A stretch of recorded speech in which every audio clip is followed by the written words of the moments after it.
Hello and welcome to dear all my students. मैं Rupinder Sachin Kadiwal welcome करता हूं हमारे चैनल पर, that is one and only chemistry Guruji foundation.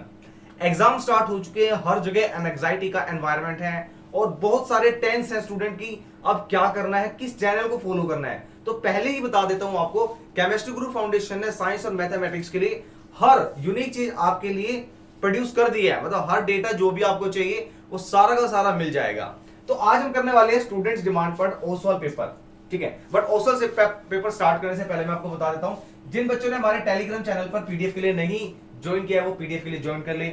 जिनको पीवाईक्यू सीरीज चाहिए, अब ये एग्जाम टाइम पे जो पीवाईक्यू सीरीज होते हैं सबसे ज्यादा इंपॉर्टेंट होती है भाई। ऐसा क्यों है? क्योंकि यहां से 70 से 80% का हिंट मिल जाता है कि किस टाइप का क्वेश्चन आने वाला है। तो ये पीवाईक्यू सीरीज मैं ऑलरेडी कर चुका हूं, ठीक है। आपको जिस बच्चों ने नहीं देखा और जितने भी न्यू कमर्स है वो हमारे प्लेलिस्ट पे जाके सर्च कर सकते हैं। और डेफिनेटली भाई एग्जाम टाइम में लाइव सेशन लेने वाला हूं। उस लाइव सेशन में आपको सारे के सारे पीवाईक्यूज, जितने भी इंपॉर्टेंट सैंपल पेपर्स हैं। अब सैंपल पेपर्स की बात करते हैं तो ओसवाल के अलावा जो सबसे ज्यादा मार्केट में हाईलाइट रहते हैं आर्यंत एंड एजुकार्ट। तो आप सोच रहे होंगे कि ये क्यों नहीं कराया भाई। न्यू कमर्स में आपको बता देता हूं, ये वाले भी हमने 7 सैंपल पेपर कर लिए हैं कंप्लीट। और खुशी की बात यह कि इसको मैंने कंप्लीट किया है 1 आवर 30 मिनट्स के अंदर अंदर।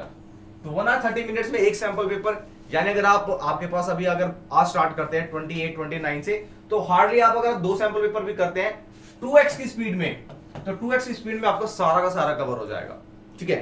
चलिए आज का भी हम टाइम ना वेस्ट करते हुए हमारे मेन टॉपिक पे चलते हैं, जो है हमारा sample paper 1।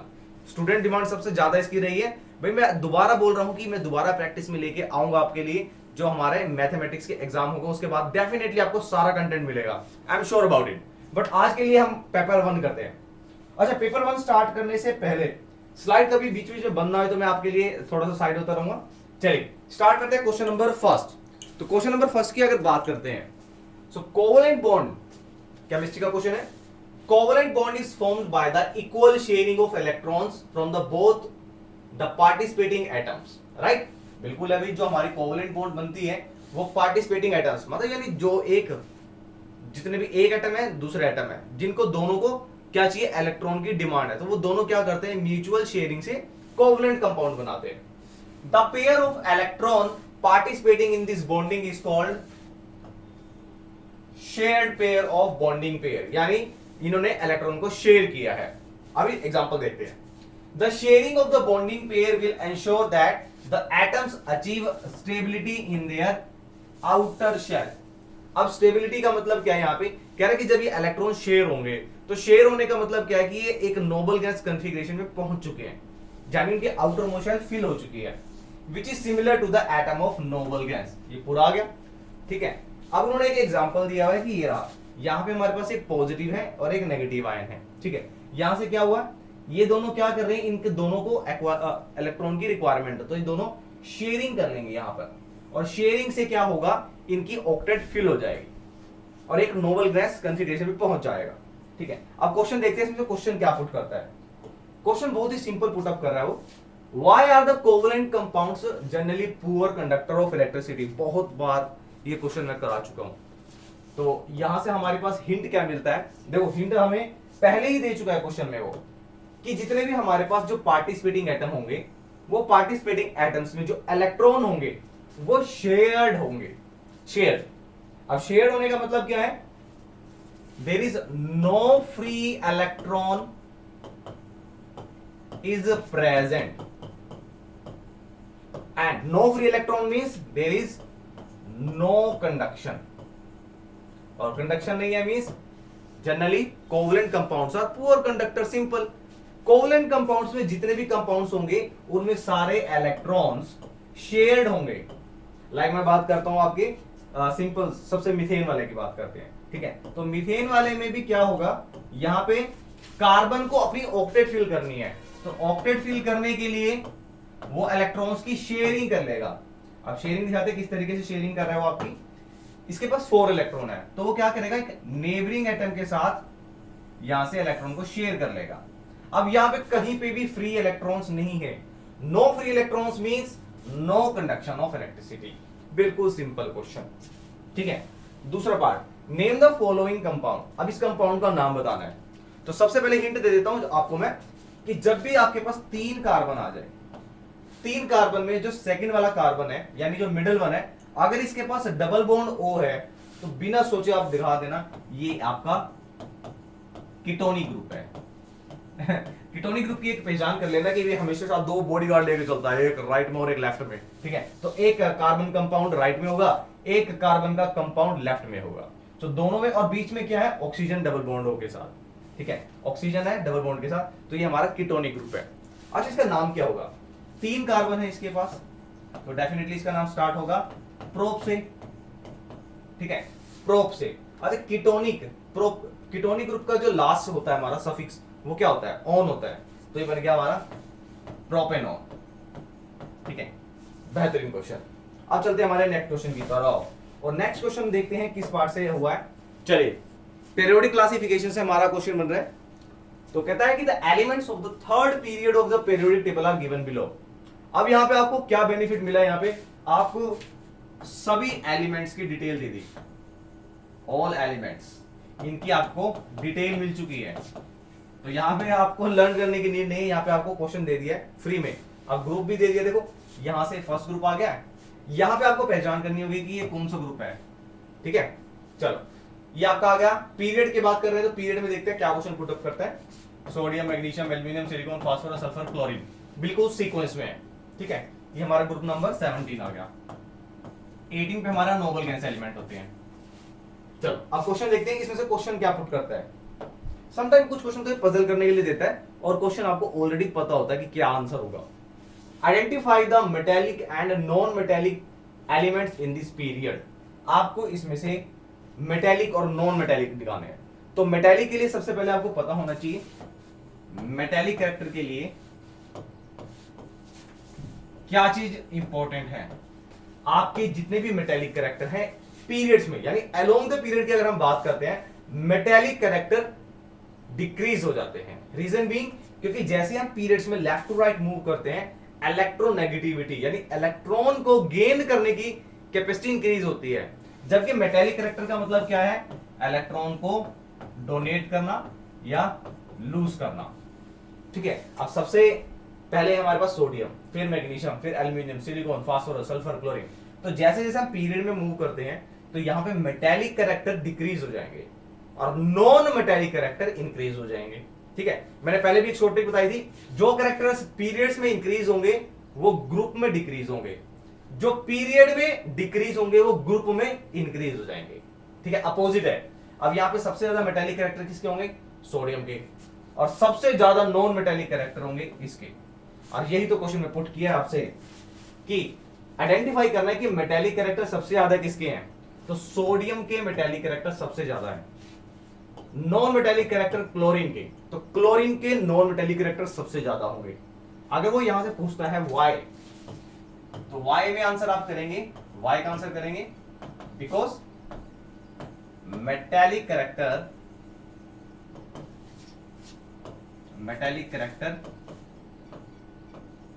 decreases as we move left to right in period। अच्छा नॉन मेटेलिक की बात करते हैं तो नॉन मेटेलिक में क्लोरीन है सबसे ज्यादा इलेक्ट्रोनेगेटिव, ठीक है।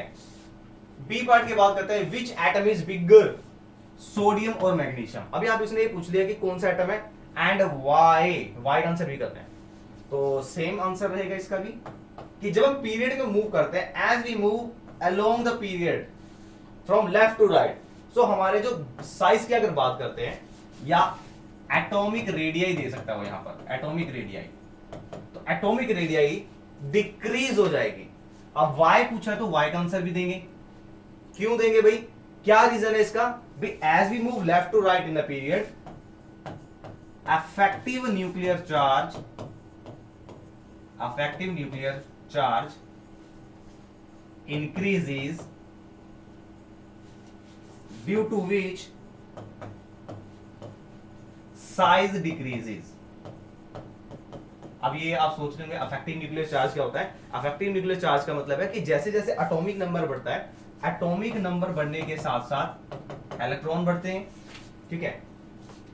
प्रोटॉन उसके इक्वली होते तो प्रोटॉन भी बढ़ते ही है, ठीक है। बट ये जो इलेक्ट्रॉन है ये सेम शेल में होते हैं, और सेम शेल में होने की वजह से क्या होगा, पॉजिटिव चार्ज है वो क्या होगा, न्यूक्लियस में इंक्रीज होता रहेगा। इलेक्ट्रॉन सेम डिस्टेंस पे है, सेम शेल में है, तो अफेक्टिव न्यूक्लियर चार्ज हमारा इंक्रीज हो जाएगा। और अफेक्टिव न्यूक्लियर चार्ज की वजह से क्या होगा, जो इलेक्ट्रॉन है वो टाइटली बाउंड होते रहेंगे, यानी साइज कॉम्पैक्ट हो जाएगा थोड़ा सा। यहां पे पॉजिटिव चार्ज है, यहाँ पे सोडियम है, पोटेशियम, सोडियम है, मैग्नीशियम है, एल्यूमिनियम है, ठीक है, सिलिकॉन, सबके इलेक्ट्रॉन्स यहाँ पर है। ये पॉजिटिव चार्ज बढ़ता जा रहा है, तो ये क्या करेगा, आउटर मोस्ट शेल को अपनी तरफ खींचेगा और साइज डिक्रीज हो जाएगा, ठीक है। तो यहाँ पे वाई में आपको बड़ा ब्यूटीफुल सा आंसर देना है कि न्यूक्लियर चार्ज इंक्रीज हो जाता है, ठीक है। चलते हैं नेक्स्ट क्वेश्चन पे। एक बार हम स्लाइड चेक कर लेते हैं कि हमारी टाइटा फिश हो जाए भाई। चलो भाई, अगर मैं बात करता हूं यहां से क्वेश्चन की और एक आपका हेरिडिटी से, तो एक क्वेश्चन आपको फिक्स आ रहा है हर सैंपल पेपर में, मतलब रेल बना दी उस क्वेश्चन की। मेंडल के जो एक्सपेरिमेंट है राउंड पी प्लांट या मेंडल एक्सपेरिमेंट पी प्लांट पे, इसके तो हर सैंपल पेपर में रेल बना रखी है क्वेश्चन में, और केस स्टडी में सबसे ज्यादा क्वेश्चन पुट अप हो रहे हैं, ठीक है। इस क्वेश्चन की अगर बात करते हैं, क्या पुट अप करता है, in an experiment a worm found in the fresh water and slow moving stream was cut into 3 pieces. यानी आपका माइंड में आ रहा होगा कि फ्रेगमेंटेशन हो सकता है, नहीं। सबसे पहले क्वेश्चन को रीड करो, क्वेश्चन क्या कहता है। जब तक आप क्वेश्चन को रीड नहीं करते तब तक आंसर आपको डिसाइड नहीं करना है। कट किया गया है, ठीक है। It was observe that in due course of time each cut piece of the worm develop to become a complete worm by growing the all missing part. ये इंपॉर्टेंट है, अगर यहां पे मिसिंग पार्ट की जगह न्यू ऑर्गेनिज्म होता तो आपका आंसर चेंज हो जाता। डेफिनेटली इस चीज को ध्यान देना, मिसिंग पार्ट का मतलब है रीजनरेशन, ठीक है। न्यू ऑर्गेनिज्म अगर पूछता कि यहाँ पे कंप्लीट ऑर्गेनिज्म की जगह, कंप्लीट की जगह आ जाता है न्यू वॉर्म, तब वहां पे चेंज हो जाता वर्ड, ठीक है। आप कहते हैं फर्स्ट आइडेंटिफाई द वॉर्म, ये वॉर्म कौन सा है, ठीक है। अब आपका ये वॉर्म है, आंसर ए आंसर देंगे आप, ये वॉर्म आपका है प्लैनेरिया। नेम द अदर और अनदर ऑर्गेनिज्म, अनदर कुछ है organism possesses the same characteristics. तो प्लैनेरिया जो रीजनरेशन करता है which have ability of producing the lost part. तो प्लैनेरिया के अलावा ये एनसीईआरटी का ही क्वेश्चन है। हाइड्रा, हाइड्रा के अंदर भी ये कैपेबिलिटी होती है कि वो लोस्ट पार्ट को रीजनरेट कर सकता है। चलिए, ये तो था इसका फर्स्ट पार्ट के बारे में। अब देखिए इसके सेकंड पार्ट में क्या पुटअप करता है। What is the name of this type of reproduction. तो नेम क्या है इसका, रीजनरेशन, जो एक आसेक्सुअल मोड है। अगर मोड पूछ लेते हैं तो मोड में आप लिख सकते हैं ये आसेक्सुअल मोड है। State whether the given organism unicellular और मल्टीसेल्युलर। तो टाइप पूछ लिया है इस ऑर्गेनिज्म का, ये आपका मल्टीसेल्युलर है। एग्जामिनर को इस तरीके से आंसर रिप्रेजेंट करके देना है आपने, तभी उसके प्रॉपर मार्क्स मिलेंगे। ऑर्गेनिज्म का नाम क्या है, उसका टाइप क्या है, मल्टीसेल्युलर है। तो ये चीज आपका बहुत मैटर करता है आंसर को खींचने में। याद रखना, सीबीएसई जब भी चेकिंग करवाते हैं एग्जामिनर से तो वो स्टेप बाय स्टेप मार्किंग करता है। आगे अभी एक बच्ची थी अभी जिसका हमने कल ही रिव्यू लिया था, और उस बच्ची ने बहुत अच्छा आंसर दिया कि सर टर्म 1 के कंपैरिजन में हमें टर्म 2 इजी लगा। तो टर्म 2 इजी क्यों लगा है, क्योंकि इसमें हर स्टेप का मार्क्स मिलता है, ठीक है। हर स्टेप का, हाफ स्टेप लिखा तो हाफ मार्क्स मिलेगा ही मिलेगा, बट ऐसा टर्म 1 में नहीं था, ठीक है। तो मुझे ये चीज बहुत अच्छी लगी। और अब तो नया सिलेबस आ गया आपका भाई, ठीक है। और इस नए सिलेबस में तो सारा ही आ गया है और बहुत सारा सिलेबस भी आ चुका है। सो जो नए स्टूडेंट है उनके लिए थोड़ा सा हैप्पी बर्थडे हो गया कि उनको सिलेबस ज्यादा मिला है। बट आपके लिए भाई ये इंपॉर्टेंट पार्ट है कि आपका सिलेबस सबसे कम है और हाफ सिलेबस है, तो भाई तोड़ देना 40/40, मजाक नहीं। मतलब आपके पास एक गोल्डन अपॉर्चुनिटी है कि आप इसमें 40/40 ले सकते हो। 40 नहीं है 35 तो मैक्स ले सकते हो, मिनिमम इतने होने ही चाहिए। इतना यार एफर्ट्स कर रहे हैं, इतना स्कोर तो आपको होना ही चाहिए। ये तो बाद वाले बच्चों को देखते हैं, उनके पास जिनके पास सारा सिलेबस आएगा और मतलब रिवाइज सिलेबस में उनके पास इंक्रीज होकर सिलेबस आया है, तो आपके पास तो बहुत अच्छा टाइम है आप परसेंटेज इंक्रीज करने का। चलिए क्वेश्चन नंबर 4 देखते हैं। क्वेश्चन नंबर 4 हमारा है कॉन्ट्रासेप्शन पर। Contraception is defined as the intentional prevention of contraception through the use of the various devices. बिल्कुल ठीक है। Sexual practice, chemicals, drugs and the surgical procedures. अब इसने सारे बता दिए। देखो इसमें केमिकल मेथड यूज करते हैं, इसमें सर्जिकल मेथड यूज करते हैं, ठीक है, एंड सेक्सुअल प्रैक्टिस का मतलब है कि इसमें बैरियर मेथड यूज करते हैं, सारा बता दिया। कह रहा does any device or act whose purpose is to prevent a woman from becoming pregnant can be considered as the contraception। यहां पे उसने कॉन्ट्रासेप्शन की डेफिनेशन भी दे दी है। तो भाई क्वेश्चन क्या पुटअप कर रहा है वो देख लेते हैं पहले। Name any two contraception method practised by only women. तो वीमेन कौन कौन से प्रैक्टिस करती है मेथड, ये कौन कौन से मेथड को फॉलो कर सकती है। अब उन्होंने सारे बता दिए। तो इसमें प्रैक्टिस की अगर बात करते हैं तो बैरियर भी यूज करते हैं, जिसमें डायफ्राग्राम यूज करते हैं, ठीक है, बट मेनली इसमें कॉन्डोम्स यूज करते हैं जो मेल यूज करते हैं। यहां पे वीमेन पूछा तो वीमेन की प्रैक्टिस में सबसे पहले आता है आपके पास हार्मोनल। अब हार्मोनल में क्या होगा, हार्मोनल के अंदर आपके पील्स आ जाते हैं, जिसके अंदर आपका आ जाता है oral pill, in which women take specific pill to kill fertilise egg. इस फर्टिलाइज एग को किल करने के लिए पील्स का यूज किया जाता है, फर्टिलाइज एग। दूसरा और कौन सा मेथड है, दूसरा सबसे इंपॉर्टेंट मेथड है जो बहुत ही पॉपुलर रहता था पहले वाले 17-18 तक, कॉपर टी मेथड। ये कॉपर टी मेथड क्या होता है, एक टी टाइप की कुछ इस तरीके की एक टी शेप होती है, यहाँ पे कॉपर की वाइंडिंग होती है इसमें। This is inserted in the uterus. ये यूट्रस में ये क्या करते हैं, इंसर्ट कर दिया जाता है, और यहाँ पे क्या होता है, ये स्पर्म को यानी मेल गिमेट को स्टॉप कर देती है। इट मींस ये मेल गिमेट्स अंदर नहीं जाता है फैलोपियन ट्यूब में टू फर्टिलाइज द एग। तो इस तरीके से प्रिवेंशन हो जाता है, और ये मेथड है हमारे कॉन्ट्रासेप्टिव के इन फीमेल यानी वीमेन्स की बात करते हैं। अच्छा, इसका सेकंड पार्ट में क्या पुट करता है, how this contraceptive method work. तो दोनों मैंने आपको बता दिए। जो ओरल पील है, ओरल पील में जो पील होती है वो फर्टिलाइज एग को किल कर देता है, फर्टिलाइज एग को किल कर देता है।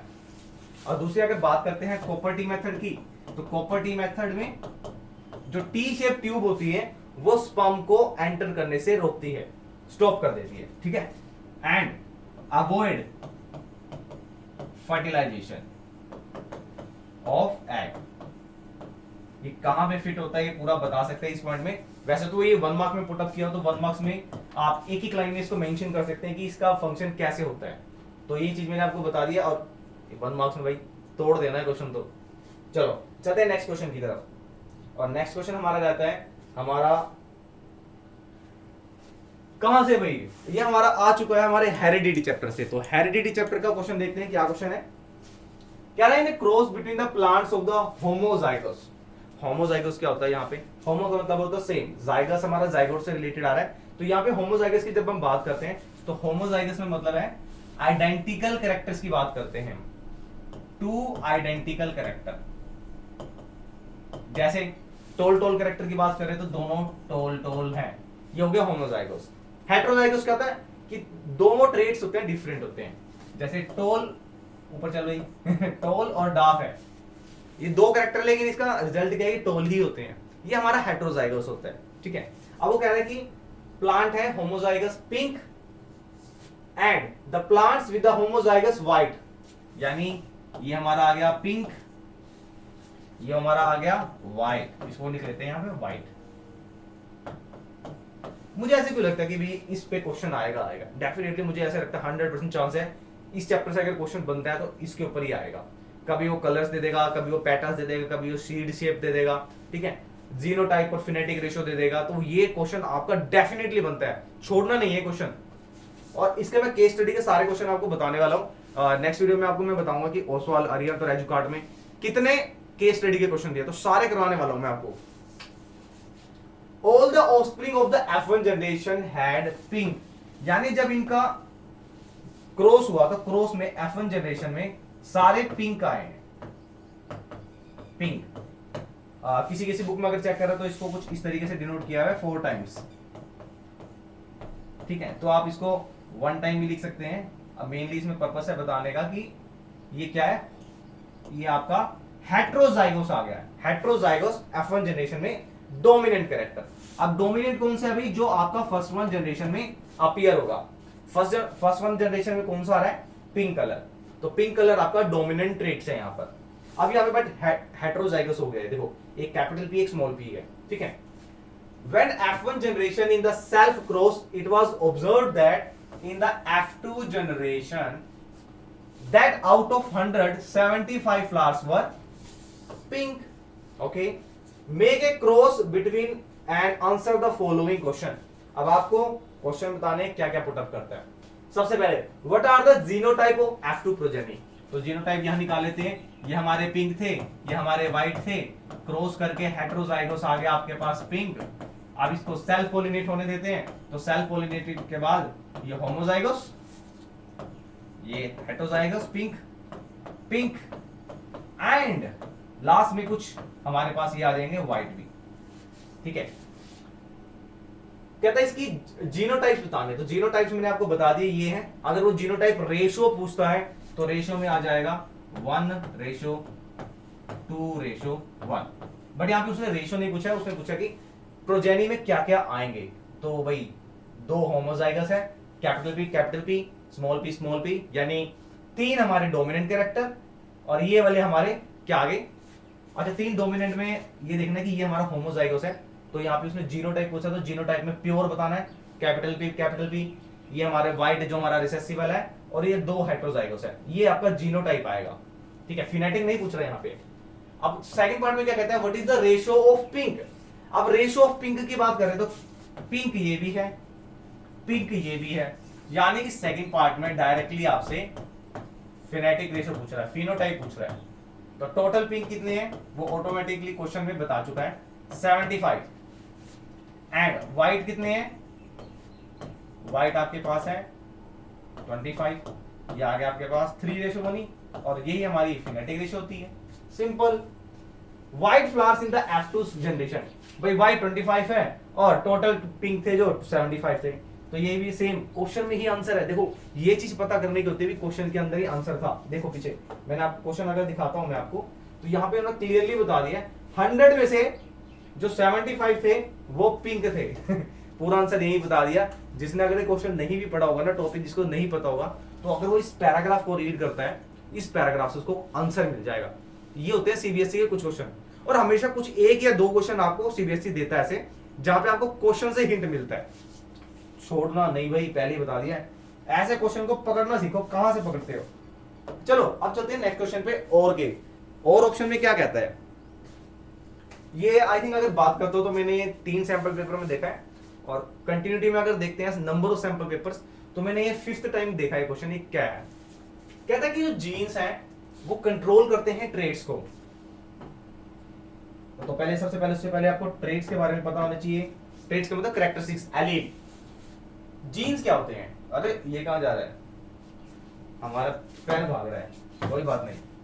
तो जीन की अगर बात करते हैं तो जीन क्या होता है, जीन्स आर द सेगमेंट, या कह सकते हैं part of DNA in chromosomes.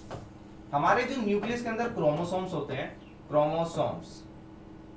अरे कोई बात नहीं, हो जाता है भाई, क्रोमोसोम्स।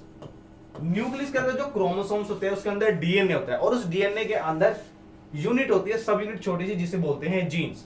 अब जीन्स का काम क्या होता है, जितने भी पेरेंटल कैरेक्टर होते हैं, जितनी भी इंफॉर्मेशन होती है, उसको नेक्स्ट प्रोजेनी में ट्रांसफर करना। सो जीन्स होते क्या हैं, जीन्स क्या काम करते हैं, genes are codes for information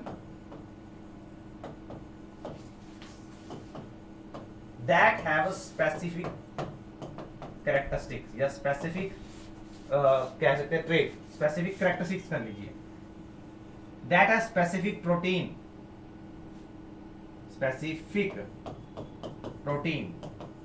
अब जीन्स के अंदर क्या होता है, कोड्स होता है, इंफॉर्मेशन होती है एक पर्टिकुलर टाइप के कैरेक्टर के लिए। जैसे कि हम बात करते हैं टोल कैरेक्टर की, तो जब टोल कैरेक्टर F1 जनरेशन में जा रहे होते हैं, ठीक है, तो कितने जीन्स ट्रांसफर होते हैं, मेनली डोमिनेंट भी ट्रांसफर होंगे, रिसेसिव भी ट्रांसफर होंगे। बट डोमिनेंट ट्रेट जब आते हैं तो उसमें जो प्रोटीन आते हैं, जो कोड्स आते हैं, जो इंफॉर्मेशन आती है, वो टोल कैरेक्टर की आती है। तो वही कह रहा है कि जो जीन्स होते हैं वो कोड्स होते हैं for the information that have specific protein, और ये स्पेसिफिक जो प्रोटीन होते हैं वो क्या करते हैं, डिसाइड करते हैं type of characters, type of characters या कैरेक्टरिस्टिक्स ऑफ प्रोजेनी। तो यानी प्रोजेनी में जितने भी कैरेक्टर्स आएंगे वो जीन्स के थ्रू आएंगे, जीन्स से इंफॉर्मेशन मिलेगी जिससे प्रोटीन बनेंगे, वो प्रोटीन वो स्पेसिफाइड कैरेक्टर्स को ट्रांसफर करेगा, जिसे हम बोल देते हैं कि डोमिनेंट कैरेक्टर है। ठीक है, अच्छा क्वेश्चन है। चलिए नेक्स्ट क्वेश्चन देखते हैं। मैं स्लाइड देख लेता हूं, हमारी स्लाइड चल रही है ना, बढ़िया। तो भाई जिसने अभी तक चैनल को लाइक और सब्सक्राइब नहीं किया है, ठोक देना। एक तो होता है लाइक करना, एक होता है शेयर करना, एक होता है ठोकना। सिद्धू वाला ठोकना नहीं है, ये ठोकने वाला है। अभी लगा दो, जितना फोर्स हो सकता है ना, आप दोस्तों में शेयर कर दो, पूरे कह रहे इंडिया में फैला दो वीडियो को। अच्छा, गरिमा सैनी, अगर कोई बच्चा गरिमा होगा वो कहेगा मेरा नाम लिख दिया। Garima Saini performed an activity in school. क्या कह रहे हो सर, हमारे स्कूल में तो एक्टिविटी ही नहीं होती, और हमारे स्कूल में जहां पे हम थे वहां इतनी एक्टिविटी होती थी कि पेरेंट्स ही परेशान हो जाता था। इतनी एक्टिविटी भाई क्यों होती है? चलिए कोई बात नहीं। Perform laboratory to observe that the efforts of the magnetic field of magnetic fields. Based on her observations, she has drawn the magnetic field lines of two magnets as shown, A and B. ध्यान से देख लो diagram. Next slide पे इसके question होंगे। दो slide है, दो slide में क्या है, यहां से भी मैग्नेटिक फील्ड लाइंस निकल रही है, यहां से भी निकल रही है, same as in the figure 2। ठीक है, अब क्वेश्चन देखते हैं। क्वेश्चन क्या कहता है? कहता select the figure that represent the correct pattern of magnetic field lines and give reason for your answer. इसमें से कौन सा करेक्ट है? करेक्ट का मतलब अब यहां पे वो पूछ रहा है कि यहां पे कौन सा डायग्राम बिल्कुल सही बना हुआ है। तो अगर हम डायग्राम फिगर 1 की बात करते हैं, यहां पे मैग्नेटिक फील्ड लाइंस क्या हो रही है, क्रॉस हो रही है, but two magnetic field lines never cross each other, right? Never cross each other because at the point of intersection there are two direction या more than two direction which is not possible। तो ये diagram तो हमारा गलत है, यानी गरिमा जी ने ये डायग्राम गलत कर दिया। अब सेकंड डायग्राम की बात करते हैं, बी डायग्राम की। अब ये यहां से magnetic field lines emerge out हो रही, निकल रही है, तो ये पोल डेफिनेटली हमारा नॉर्थ पोल होगा। ठीक है, सेम ये पोल भी नॉर्थ पोल होगा। अब दोनों सेम पोलैरिटी की सेम मैग्नेटिक फील्ड लाइन से कर रही है तो रिपल्शन होगा, और ये लाइन भी आपको दिख रहा है कि ये रिपल्शन की वजह से मीट नहीं कर रही है। तो ये डायग्राम बिल्कुल हमारा करेक्ट है, क्योंकि पहले वाले में मैग्नेटिक फील्ड लाइंस क्रॉस कर रही है, जो पॉसिबल नहीं है।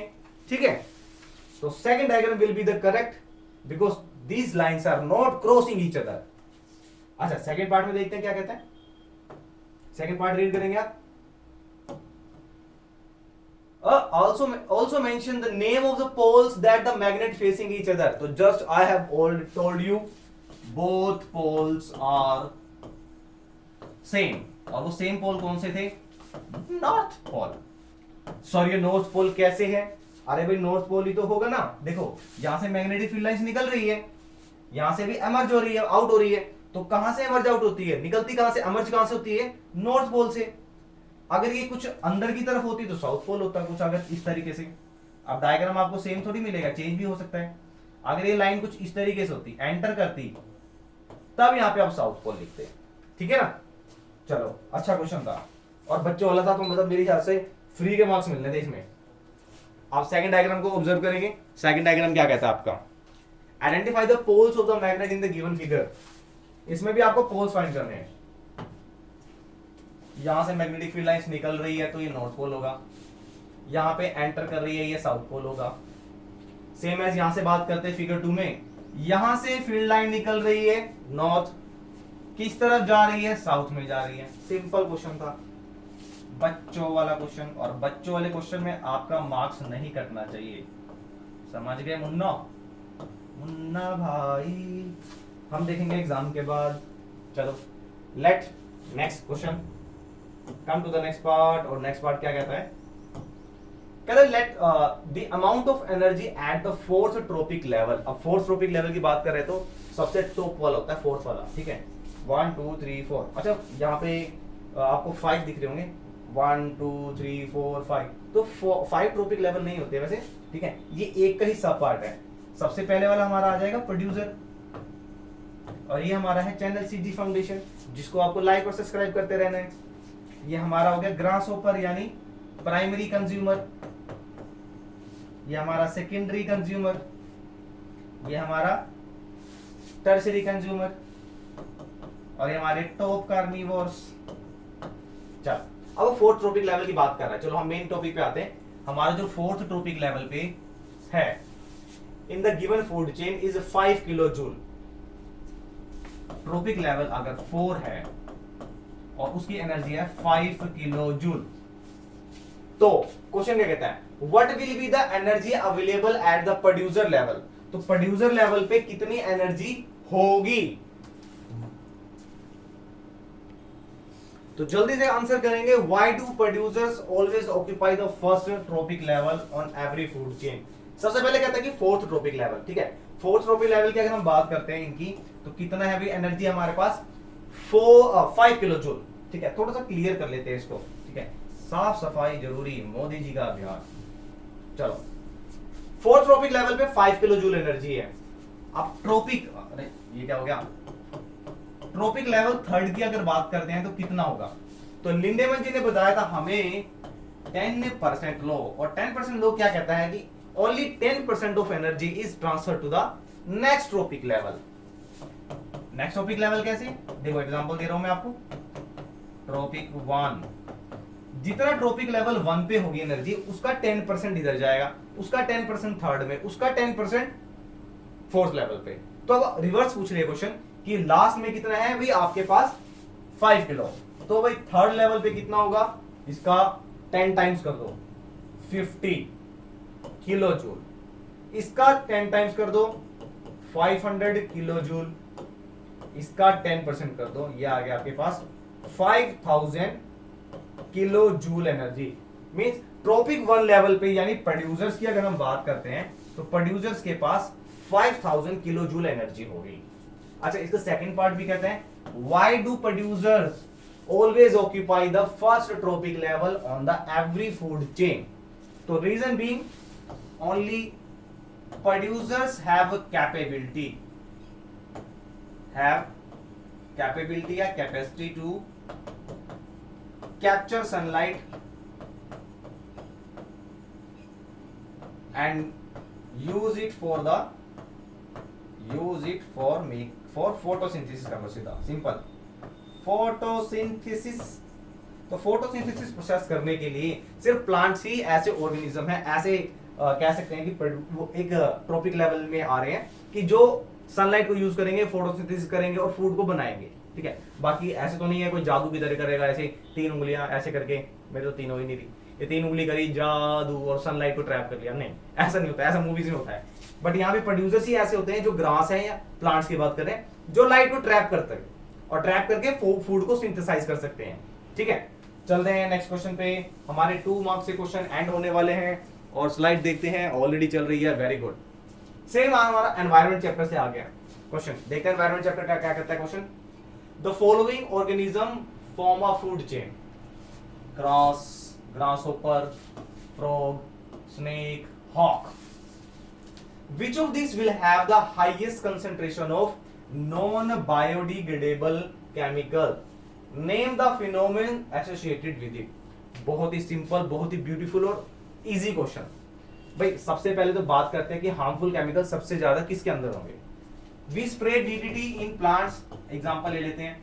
अब इस ग्रास को ईट किया हर्बीवोर्स ने, ग्रासहोपर ने, तो इसके अंदर ये कंसंट्रेशन इंक्रीज हो गई। सेम एज ग्रासहोपर को ईट किया फ्रॉग ने, ये कंसंट्रेशन मल्टीप्लाई होती गई।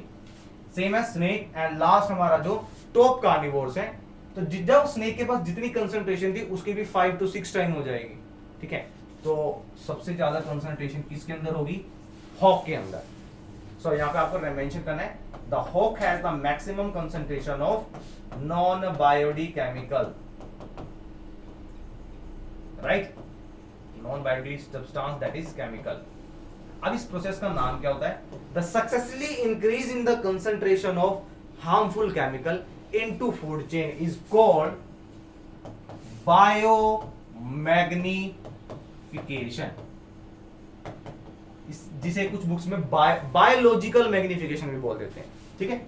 अच्छा क्वेश्चन है, अब ये 2 मार्क्स के अकॉर्डिंग आता है तो आपको छोड़ना नहीं है, स्टेप बाय स्टेप आंसर करना है कि ग्रास से ट्रांसफर होगी एनर्जी और मैक्सिमम किस में होगी। तो पहले पॉइंट में आप आंसर लिखेंगे कि किसके अंदर मैक्सिमम कंसंट्रेशन है। सेकंड पॉइंट में कहेंगे कि this process is also known as biomagnification, या आप इसमें डायरेक्टली बता सकते हैं डेफिनेशन। तो डेफिनेशन बताओगे तो बहुत ज्यादा अच्छा रहेगा, एग्जामिनर खुश, नंबर पूरे। चलो अब देखते हैं next question, section B. Section B में भाई आपके 3 मार्क का क्वेश्चन आता है जो, और 3 मार्क्स डिवाइड होता है 2 + 1 1 + 1 + 1, और अच्छी चॉइस मिल जाती है इसके अंदर। ये 1 + 1 + 1 क्या है कि मार्क्स है, 2 मार्क्स का क्वेश्चन और 1 मार्क्स का मिल सकता है, तीनों को 3 पार्ट में डिवाइड हो सकता है, या कंप्लीट एक 3 मार्क का क्वेश्चन दे सकता है। ठीक है, अब देखते हैं कितने क्वेश्चन आते हैं। 9th क्वेश्चन से लेके आपके 13 क्वेश्चन तक आपके ये सारे 3 मार्क्स क्वेश्चन आएंगे यहां से। ठीक है, उसके बाद आपके स्टार्ट होंगे केस स्टडी। चलिए स्टार्ट करते हैं next. Oh my god, again environment chapter से, that is the beautiful question. चलो इसको देख लेते हैं, छोटा कर लेते हैं थोड़ा सा।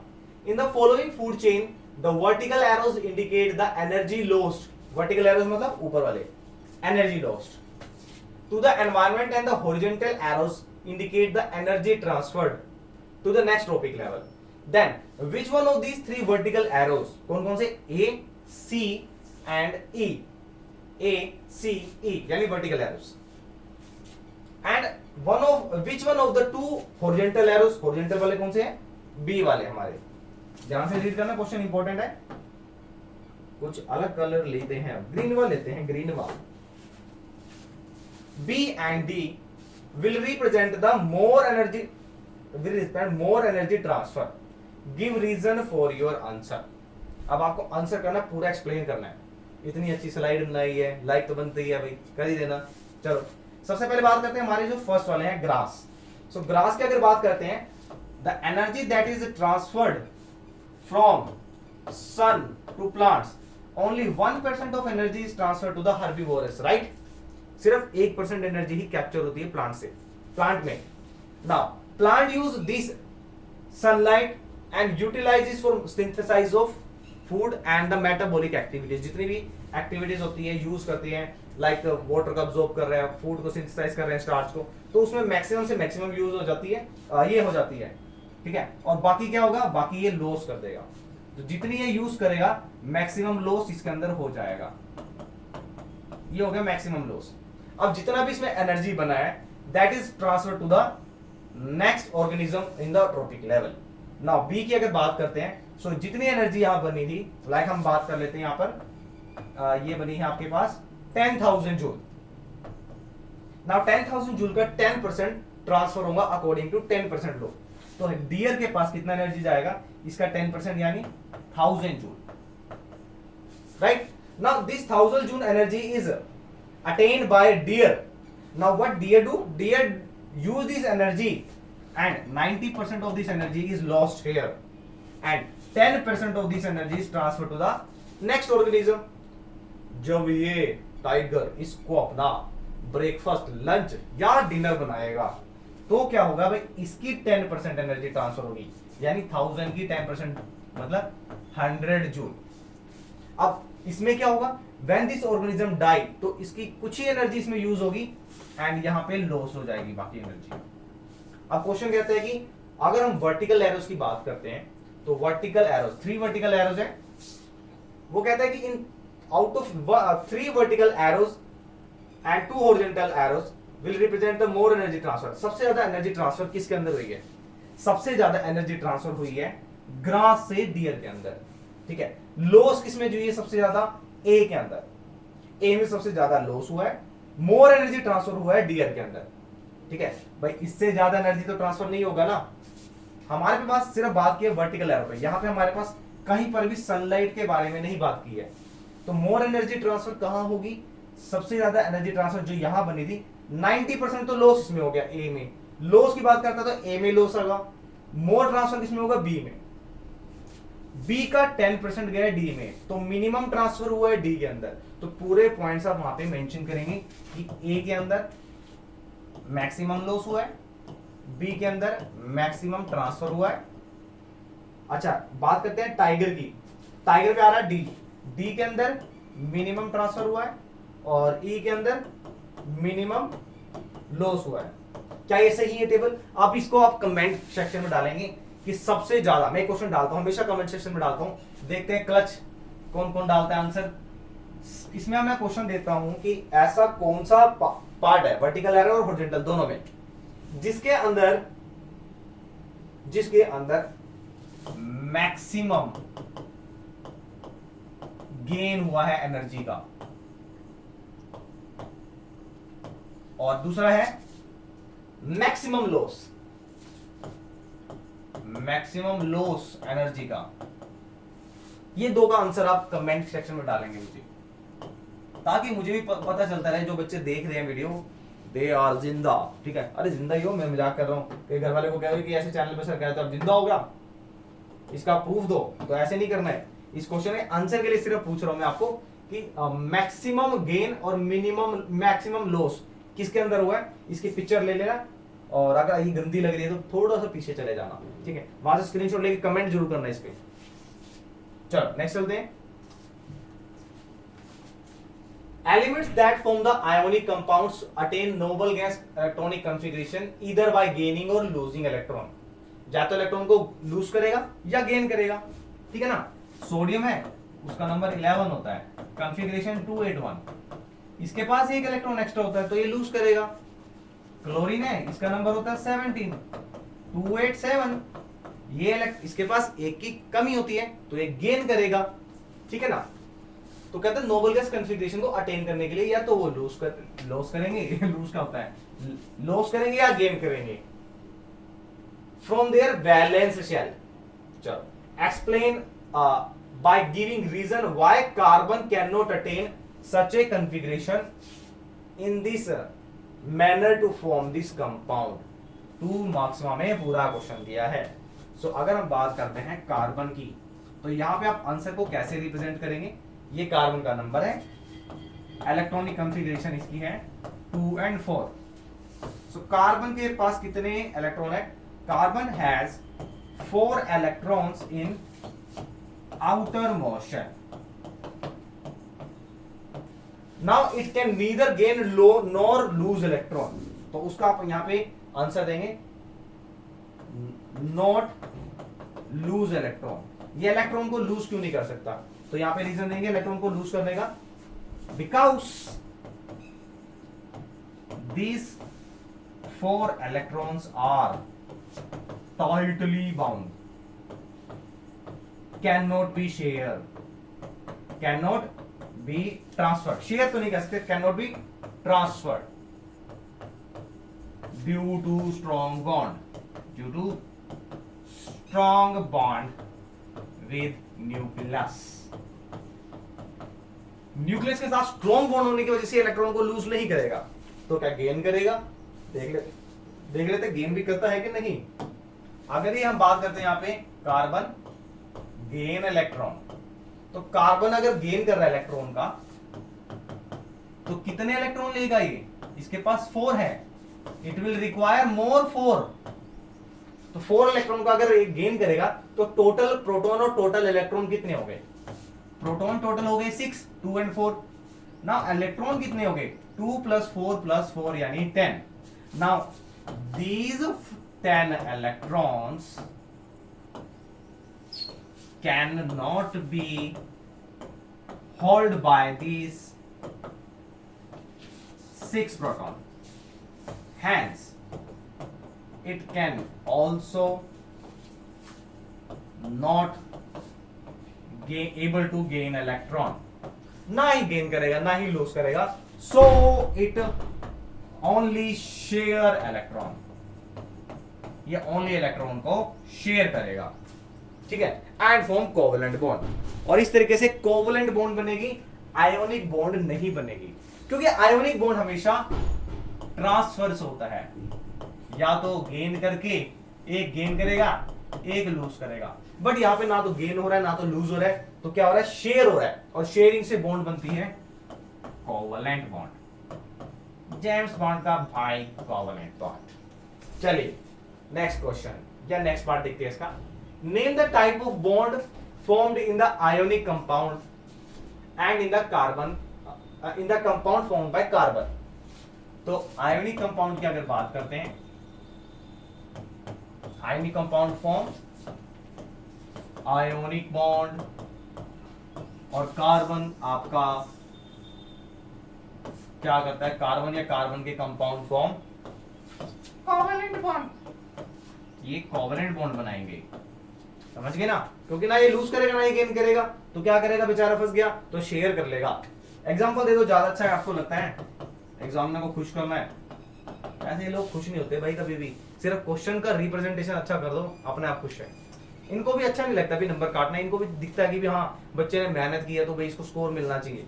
यहाँ पे एग्जांपल दे दो, मिथेन का दे दो या कार्बन टेट्राक्लोराइड का दे दो, ठीक है, आपके पास बहुत टाइम है तो पूरा स्ट्रक्चर बना के दिखा दो, डॉट स्ट्रक्चर, बाकी स्ट्रक्चर की नीड नहीं होगी इसमें, ठीक है, एक रफली सा स्ट्रक्चर बना के दे सकते हैं अगर आपको लगता है कि आपके पास इतना टाइम है कि ये आपका शेयर पेयर बन गया, ये कोवेलेंट बॉन्ड बन गया, ठीक है। बाकी ये वाला पार्ट अगर 2 मार्क्स में फुटअप किया होता ना, और मैं as a being a student होता तो डेफिनेटली स्ट्रक्चर बनाता। मुझे एग्जामिनर को खुश करना भाई साहब, मैं खुश कर दूंगा। चलो नेक्स्ट पार्ट, और ऑप्शन में देखते हैं इसके पास क्या दिया है। सर एक हो गया है तो क्यों ही करें, मुझे तो कराना ही है, आप तो कोई भी कर सकते हैं।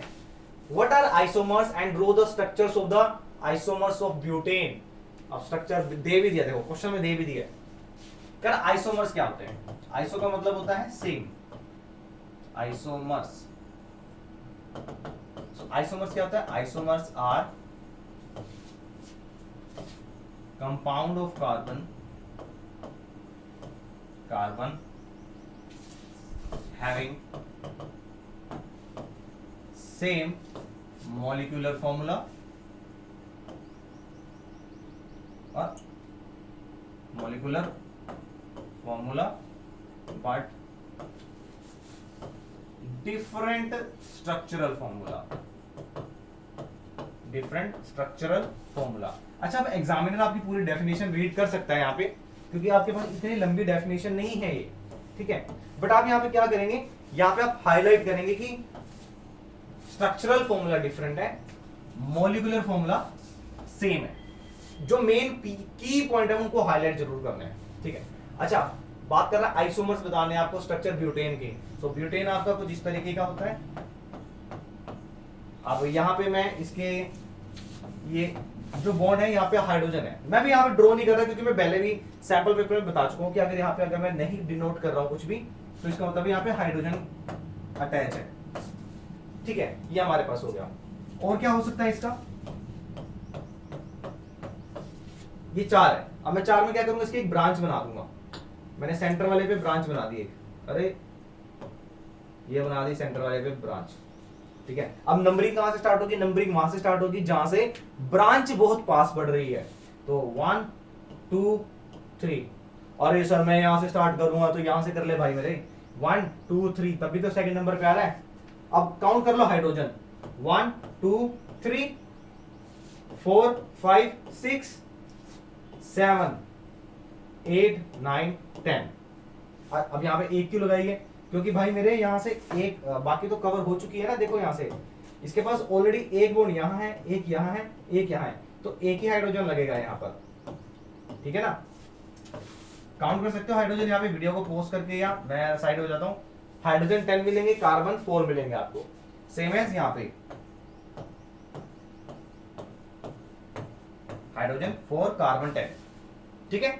चलिए और भी स्ट्रक्चर एक बन सकता है, मैं वो ड्रॉ नहीं कर रहा हूं आपके लिए, यहाँ पे मैं चाहता हूं कि उस स्ट्रक्चर का आप मॉलिक्यूलर फॉर्मूला तो सेम ही है, स्ट्रक्चर फॉर्मूला का अगर फोटो भेज सकते हो तो भाई मुझे जरूर जरूर जरूर कमेंट में भेजना। कहते हैं बच्चों की शादी थी, मेरी चाचू की शादी में जलूल जलूल आना, तो मेरे कमेंट में जलूल जलूल कमेंट करना, अलूल जलूल मत करना लेकिन जरूर जरूर करना। Why cannot we have isomers of the 3 members of alkane series? Alkane का मतलब क्या है, एल्केन का मतलब हम सिंगल बॉन्ड वाले कंपाउंड की बात कर रहे हैं, सिंगल बॉन्ड वाले। अच्छा 3 मेंबर का मतलब क्या है, हमारे कौन से वाले की बात कर रहा है, प्रोपेन की। यहाँ पे एन की वैल्यू 3 पुट करेंगे तो हमारे पास आ जाएगा C3H8। अब इसका ओपन स्ट्रक्चर देखते हैं, ओपन स्ट्रक्चर कुछ इस तरीके का बनेगा इसका, ये हाइड्रोजन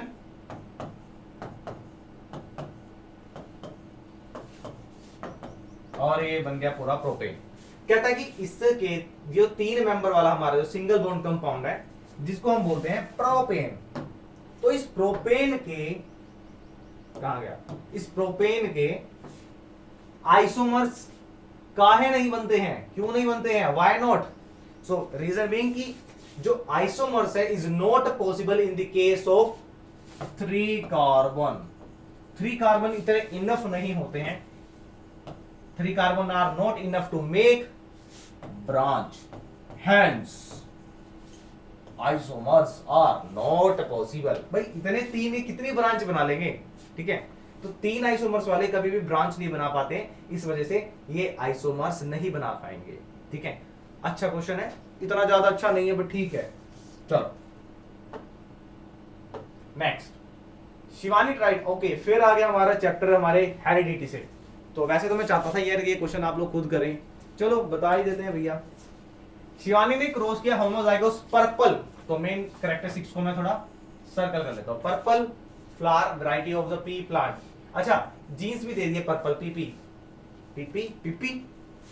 अच्छा, व्हाइट फ्लावर्स के साथ दिया है और व्हाइट फ्लावर्स के भी जीन्स दिए होंगे, ये आ गए व्हाइट फ्लावर्स के genes. Mention the phenotype and genotype of the F1 generation of offspring. If the offspring of F1 generation are self-bred, then what will be the phenotype and genotype of ratio of F2 generation? State Mendel's law of dominance. पहले देख लेता हूँ space मैंने छोड़ा भी है कि नहीं, छोड़ा है। चलो, ये हमारे हो गए भाई पर्पल, ये हमारे हो गए हैं व्हाइट। जब F1 जनरेशन होगा तो ड्यूरिंग F1 जनरेशन जो लो ऑफ डोमिनेंस के अकॉर्डिंग कौन से कैरेक्टर्स आएंगे, पर्पल वाले, यानी हेट्रोजाइगोस में आ जाएंगे हमारे पास, ठीक है? अब हेट्रोजाइगोस में जो बन रहे हैं तो कितने बनेंगे, इसकी अगर देखते हैं जीनोटाइप कितने बनेंगे। फिनोटाइप पूछेगा तो ऑल कलर, अगर ये फिनोटाइप पूछ लेता है इसमें आएगा ऑल वर पर्पल। अच्छा, जीनोटाइप अगर पूछ लेता है फर्स्ट इसमें जीनोटाइप, तो जीनोटाइप किस तरीके के बनेंगे? तो आज ही वाले क्वेश्चन में मैंने बताया था कि कुछ बुक्स में क्या करता है वो एक या F1 जनरेशन में एक करेक्टर दिखाने की बताए, करेक्टर तो एक ही रहेगा, ठीक है? 4 बार दिखाता है, 4 टाइम्स ये दिखा देगा आपको, ये आपका जीनोटाइप बता रहा है F1 में। तो जितने भी ये बनेंगे ये सारे के सारे हेट्रोजाइगस वाले हैं जो सेम बनेंगे, यानी पर्पल। तो जीनोटाइप में जब भी आप बताएंगे तो सब में ये राइट करेंगे capital P small p, capital P small p, capital P small p and capital P small p। ये हम बात कर रहे हैं F1 जिंदगी, F1 जिंदगी कह रहे हैं F1 जनरेशन की, ये है मेंटोस जिंदगी। अब लेके आते हैं दूसरी जिंदगी मेंटोस से अलावा, जहां से क्वेश्चन बनेगा। अगर इसको सेल्फ पोलिनेट होने दिया तो सेल्फ पोलिनेट होने के बाद ये बन गया पर्पल, ये बन गया व्हाइट, इसको स्मॉल p, और ये भी purple, purple purple purple purple. अब यहाँ पे कहते हैं कि इसकी जीनोटाइप और फिनोटाइप बतानी है आपको, तो बता ही दीजिए भैया, ठीक है? आप कहते हैं बता ही देते हैं। तो इसकी अगर जीनोटाइप बनती है, जीनोटाइप में जीन्स बताने हैं कि कितने प्योर हैं कितने मिक्स हैं। तो प्योर की अगर बात करते हैं ये वाला, यानी पर्पल, ये आ गया 1 होमोजाइगोस, ये भी पर्पल है हेट्रोजाइगोस, और एक प्योर व्हाइट बना है, ये आ गया इसका जीनोटाइप रेशियो। फिनेटिक रेशियो की अगर बात करते हैं, यानी फिनोटाइप पूछता है, तो फिनोटाइप में टोटल कितने पर्पल है 3 और कितने व्हाइट है 1। तो ये पूरे पार्ट्स में आपको बताने की F1 जनरेशन हेडिंग देंगे सबसे पहले, उसमें ये मेंशन करेंगे, ठीक है? उसके बाद ये डायग्राम बनाएंगे, डायग्राम ये रिप्रेजेंटेशन मस्ट बी देयर, भाई ये जरूरी है, बहुत ज्यादा जरूरी है, ताकि एग्जामिनर को पता लगे कि हाँ आपको पता है इसके बारे में। ये डायग्राम बनाएंगे, उसके बाद मेंशन करेंगे, ऊपर हेडिंग देंगे when F1 is allowed self bread, ठीक है? ये हेडिंग रहेगी, और इस हेडिंग के बाद फिर आप ये जीनोटाइप और फिनोटाइप रेशियो बताएंगे यहां से, ठीक है? इतना होना चाहिए रिप्रेजेंटेशन आपका। चलो चले मितवा, स्लाइड देख ले, बंद तो नहीं, बिल्कुल चल रही है, क्वेश्चन भी चलता रहने दो। चलिए क्या कहते हैं, what is the electric power? Electric power मैं चाहता हूं कि डेफिनेशन ना बताऊं यार मैं। इलेक्ट्रिक पावर क्या होता है? रेट ऑफ डूइंग वर्क या the rate at which work is done, the rate at which work is done. बहुत सारी इसके तरीके से डेफिनेशन दी हुई है, वर्क इज डन या रेट ऑफ डूइंग वर्क। इसका नोटेशन क्या होता है? नोटेशन क्या होता है? W बाई टी, या समटाइम इसको दिया होता है E बाई टी। E का मतलब क्या है यहाँ पर? Energy, the energy use in doing work. Right it's in the terms of potential difference V and resistance R। अब इस पावर को V एंड R की फॉर्म में फॉर्मुलेट करना है, डिराइव करना है। तो कर देते हैं, क्या कहते हैं, कर देते हैं। हमारी नेक्स्ट स्लाइड आ जाए। तो मान के चलते हैं कि अगर किसी सर्किट में V पोटेंशियल डिफरेंस अप्लाई किया है और I करंट प्रोड्यूस हुआ है, और V पोटेंशियल डिफरेंस अप्लाई करने से W वर्क हुआ है किसके ऊपर? चार्ज पार्टिकल के ऊपर। देन हम कह सकते हैं V is equal to W by Q। और पावर के अकॉर्डिंग पावर क्या कहता है? We know P is equal to W by T। तो पावर क्या होता है? पावर क्या है? कितना टाइम में कितना काम किया है वो पावर होती है। ठीक है, यहां से हमें पता लगा है कि हमें W की वैल्यू क्या निकालनी है। तो W की वैल्यू, W के नीचे क्या है? W के नीचे कुछ नहीं, W के नीचे क्या हुआ है? कोई खजाना नहीं। चलो क्यों के यहां लेके चलते हैं। यहां से हमारी W की वैल्यू आ गई। इसको हम मान लेते हैं फर्स्ट इक्वेशन, इसको मानते हैं सेकंड की वैल्यू फर्स्ट में पुट कर दो। तो ये हमारे पास पावर आ गया। W की जगह में पुट करना है V क्या हो, तो ये आ गया V क्या हो बाय T। ठीक है, अच्छा और भी क्या था हमारे पास? अब हमें R की इसे R लेके आना है। R कैसे आएगा? तो सोचते हैं कुछ ना कुछ तो। अच्छा हमारे पास एक फॉर्मूला और था, क्या था? I is equal to Q by T. ठीक है ना, I हमारा Q बाई टी था। अब यहाँ पे हमारे पास Q बाई टी दिख रहा है हमें, तो इसकी जगह हम क्या कर सकते हैं? इसके जगह हम लिख सकते हैं I। तो थर्ड को अप्लाई करेंगे इसके अंदर, तो ये हमारा बन जाएगा P is equal to V I. अभी हमने कहा था कि इसे V और R की फॉर्म में करना है, तो और कैसे कर सकते हैं? अब हमारे को पता है ओम्स लॉ के अकॉर्डिंग। ओम्स लॉ क्या कहता है? ओम्स लॉ कहता है V is equal to I R, और यहां से I आ जाएगा हमारे पास V by R, V by R. तो इसको मान लेते हैं फोर्थ। अब इस फोर्थ को पुट कर दो यहां पे, सिंपल। तो ये आपके आ जाएगा P is equal to V into V by R, and now it comes out to be V square by R. ये हमारा आ गया V स्क्वायर बाय आर। ये और ये मच्छर बहुत परेशान करते हैं भाई। आपके लिए रात को वीडियो बनाओ, सुबह को बनाओ, ये भाई साहब मिलने आ जाते हैं। तो दोबारा बता देता हूं, अगर V पोटेंशियल डिफरेंस अप्लाई किया हमने और W वर्क किया है किसी चार्ज पार्टिकल को ले जाने के लिए, तो हमें पता है कि हमें कितनी पावर यूज करी है हमने, P equal to W by T। अच्छा, V पोटेंशियल डिफरेंस अप्लाई किया चार्ज पार्टिकल Q को काम कराने के लिए, वर्क कराने के लिए, तो V equal to W by Q। यहां से हम W की वैल्यू निकालेंगे। ऐसे क्यों कर रहे हैं? क्योंकि हमें यहाँ पे इसको चेंज करना है W को, तो W की वैल्यू यहां से निकाल लेंगे V Q। यहाँ V Q आ गया। अच्छा, ना हमें Q चाहिए ना हमें T चाहिए, Q और T से हमारे पास आता है I। तो I equal to Q by T होता है, तो यहाँ Q बाय T की जगह हम I पुट कर देंगे। अभी तक हमारे पास R नहीं आया है, तो R जब भी आप देखते हैं, V जब भी आप देखते हैं, I जब भी सुनते हैं, तो सबसे पहले आपके आता है ओम्स लॉ। ठीक है, अब ओम्स लॉ आ गया है, तो ओम्स लॉ के according I equal to V by R। अब इस I की वैल्यू यहां पुट कर देंगे, ये हमारे पास आ गया V स्क्वायर बाय R। इतना कुछ किया क्योंकि हमें R की फॉर्म में और V की फॉर्म में निकालना था, अदरवाइज हमारा टॉपिक यहीं पे एंड हो जाता है। यहाँ पे अब एग्जामिनर ने कहा कि भाई जब I नहीं चाहिए, मुझे चाहिए R, रेजिस्टेंस चाहिए, तो इतना करना पड़ेगा भैया। चलते हैं नेक्स्ट पे। फिर इलेक्ट्रिसिटी का क्वेश्चन है, मैं स्लाइड चेक करता हूं और आप क्वेश्चन देखेंगे कि क्वेश्चन में क्या कहता है। बढ़िया, कहता है कि इलेक्ट्रिक आयरन है। इलेक्ट्रिक ही होती है सर, और कैसी होती है? गुस्सा हो जाते हो भैया आप लोग तो। चलो, an electric iron of 1 kilowatt. अच्छा, किलोवाट दिए तो ये पावर होगी क्या? तो जो जो क्वांटिटीज दी है उसको देख लेते हैं। इज ऑपरेटेड एट 220 वोल्ट, यानी वोल्टेज दे दिया आपको 220 वोल्ट।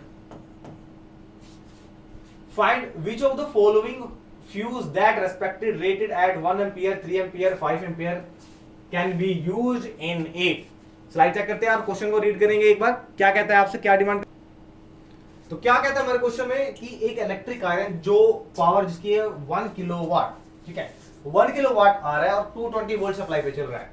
कहता है which of this following fuses that respectively rated 135, मतलब क्या है इसका मतलब ये है कि उन्होंने एक इलेक्ट्रिक आयरन दी है जिसकी इतनी पावर है और इतनी सप्लाई पे चल रहा है। अब वो कहता है कि इनमें से कितने एम्पियर का फ्यूज लगेगा। अच्छा यहां से आपको हिंट मिल गया, एम्पियर का फ्यूज। एम्पियर फ्यूज करने का मतलब क्या है, मतलब अरे ये क्या हो गया, छोटी छोटी होती रहती है बड़े बड़े शहरों में छोटी छोटी बातें। किरण है ना, किरण नहीं है यहाँ पे जो लाइट है चांदनी। चलो बात करते हैं कि यहाँ पे कितने एम्पियर चाहिए। अब एम्पियर से आपको समझ आ गया, इसको शो में थोड़ा और सही लिखता हूँ। ये कहाँ जा रहा है, रुक जा भाई, अरे अच्छी बातें नहीं है। यहाँ पे लगता है निशान जी वाला भूत आ गया है। इसको मैं थोड़ा सा नोटेशन में ले लेता हूँ। ये नोटेशन क्या कहती है, क्या भाई, ये आ गया हमारे पास P। अच्छा पावर आपको 1 किलोवाट दिया, 1 किलोवाट का मतलब क्या होता है, P हमारा 1000 वोल्ट हो गया, ठीक है। वोल्टेज आ दिया। अब करंट आपको फाइंड करना है। कैसे पता लगा, जितना इसका करंट होगा इससे ज्यादा या इसके आसपास का ही हमें फ्यूज चाहिए होगा इसको रन करने के लिए, इसको, ठीक है। अब देखते हैं पावर से हमारा फॉर्मूला कौन सा आता है, VI।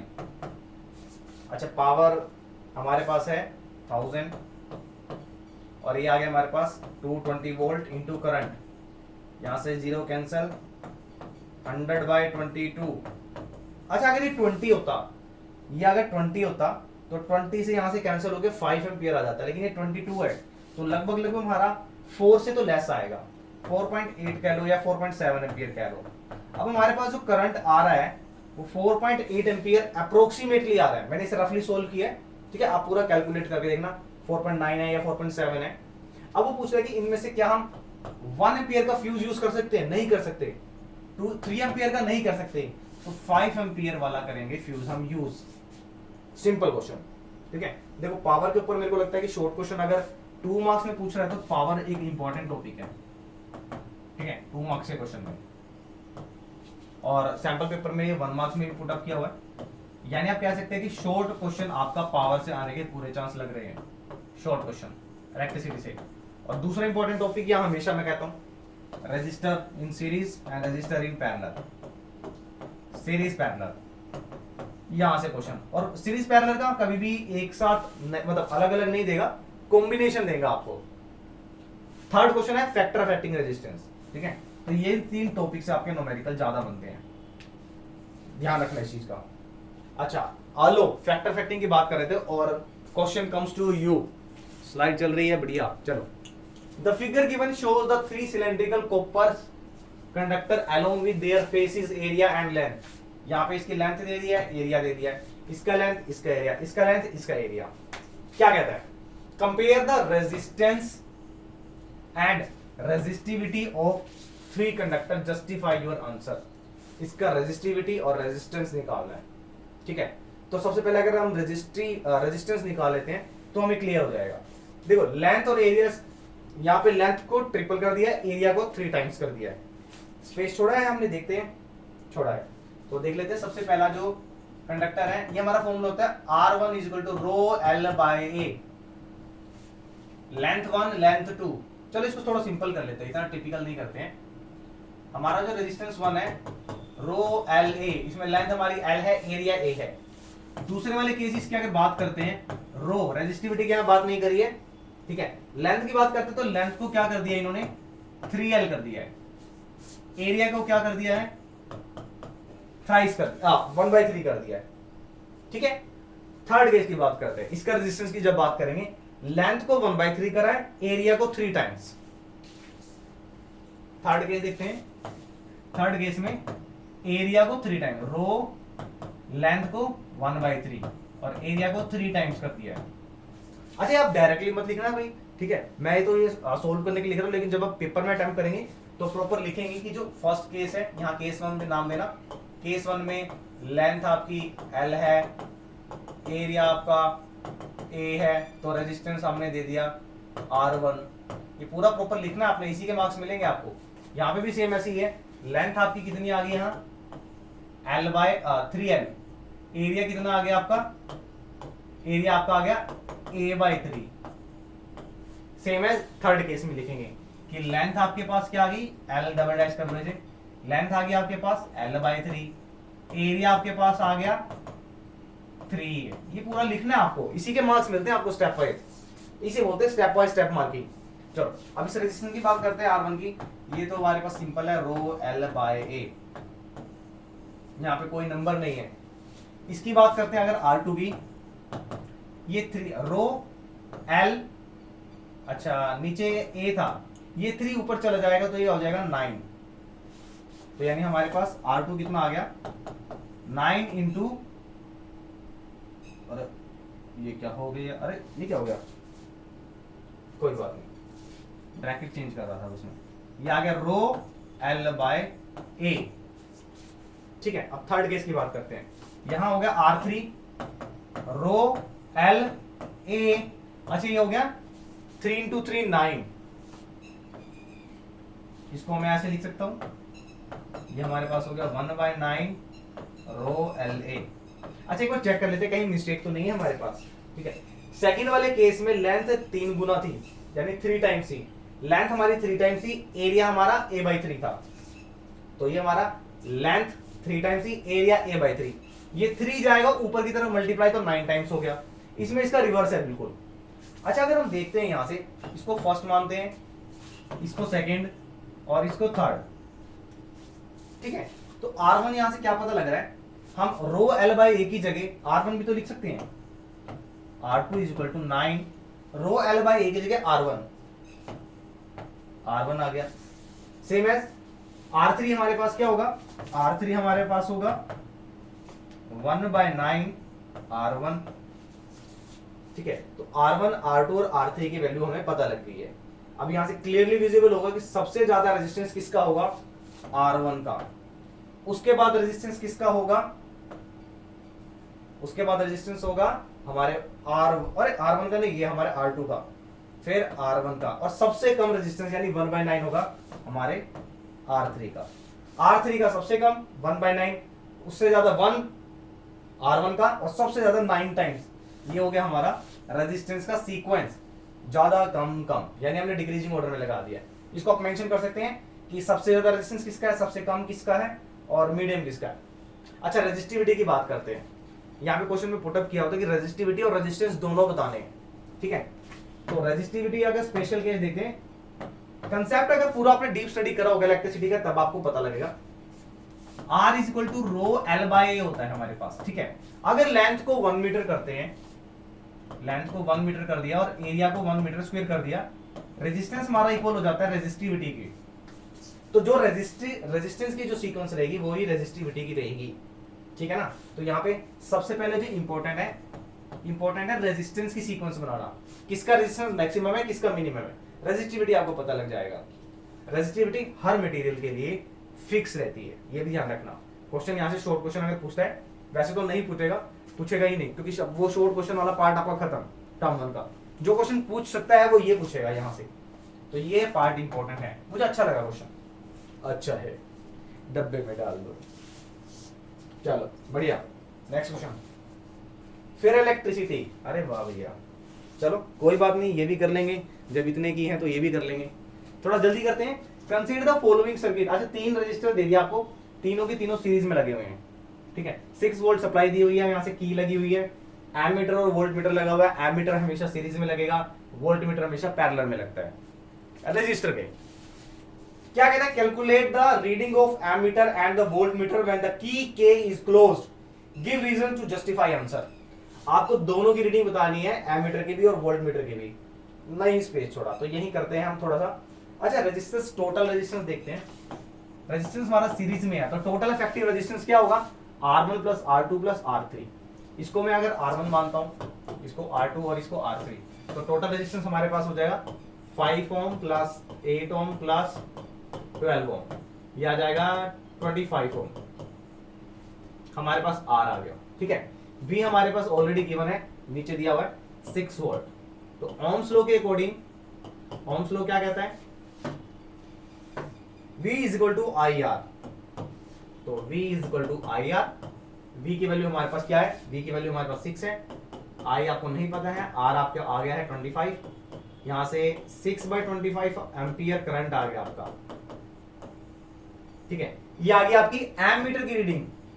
एमीटर में जो रीडिंग दिखाएगा 6/25 नहीं दिखाएगा, पॉइंट्स पे करना है इसको, कितना आएगा, ठीक है। इसको पॉइंट में कर लेना, फ्रैक्शंस में कर लेना, कितना, फ्रैक्शन में नहीं देखना, ट्राई करना कि रीडिंग हमेशा 1 2 3 4 होती है तो पॉइंट्स में लेके चलना, वहां पे 6/25 नहीं होता, वहां पे 1 2 3 4 5 होता है। तो मिली एम्पियर में नहीं बताने की नीड है, आप पॉइंट्स में निकाल लो सीधा। ये आगे एमीटर की रीडिंग। अच्छा, वोल्ट मीटर की रीडिंग बतानी है, तो वोल्ट मीटर की रीडिंग, वोल्ट मीटर किसके पैरेलल में लगा हुआ, सबसे पहले ये देखना है, वोल्ट मीटर 12 ओम रेजिस्टेंस के पैरेलल में लगा है।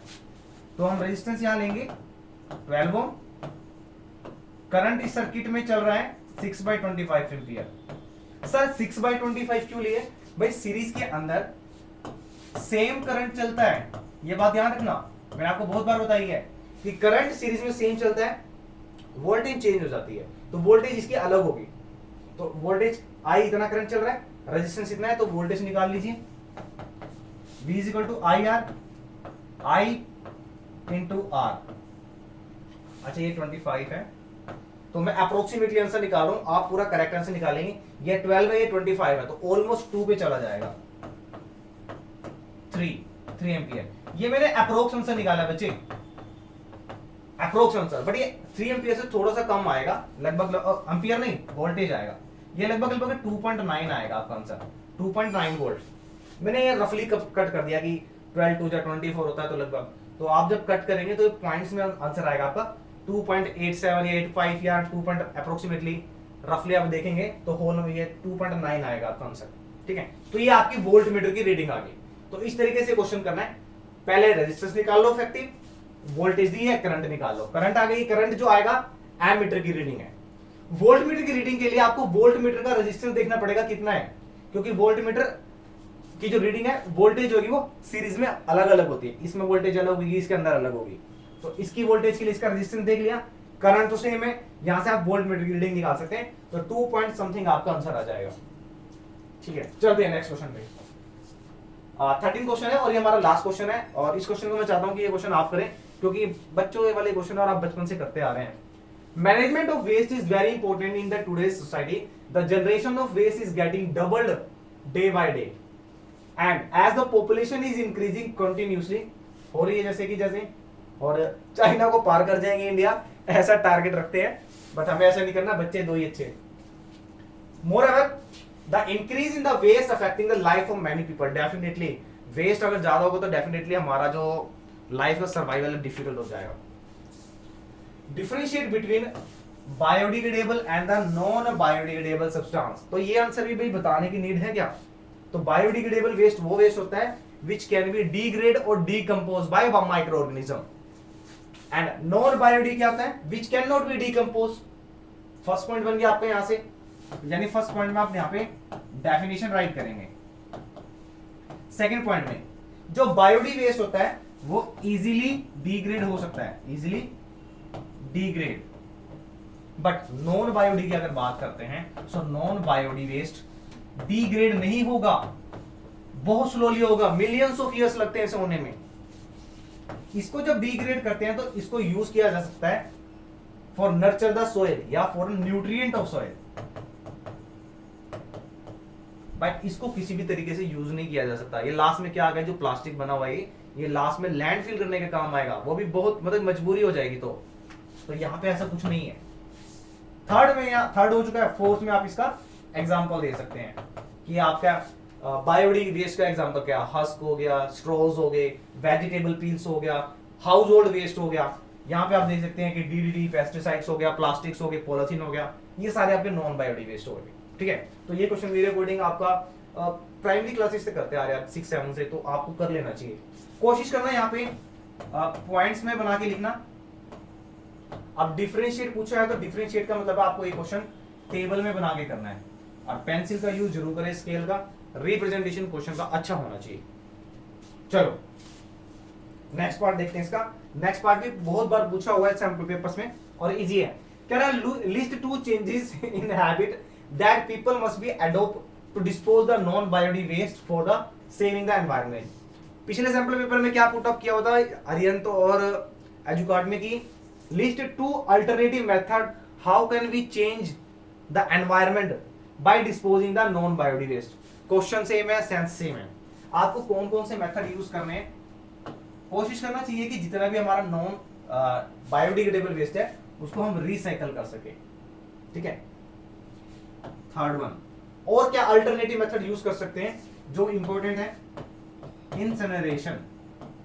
अब इंसिनरेशन क्या है कि जितने भी हमारे टॉक्सिक प्लास्टिक्स होते हैं, लाइक सिरिंज हो गया, केमिकल्स बोटल्स हो गई, स्पेशली हॉस्पिटल का वेस्ट, उन वेस्ट को हम बर्न करते तो पोल्यूशन तो होगा ही होगा, बट उसको हम हाई टेम्परेचर पे बर्न करेंगे, हाई टेम्परेचर पे बर्न करेंगे। और जिस हाई टेम्परेचर पे बर्न करने से क्या होगा, it directly converted into the ashes, तो वो वेस्ट भी खत्म हो जाएगा सॉलिड और वो एशेस के अंदर कन्वर्ट हो जाएंगे।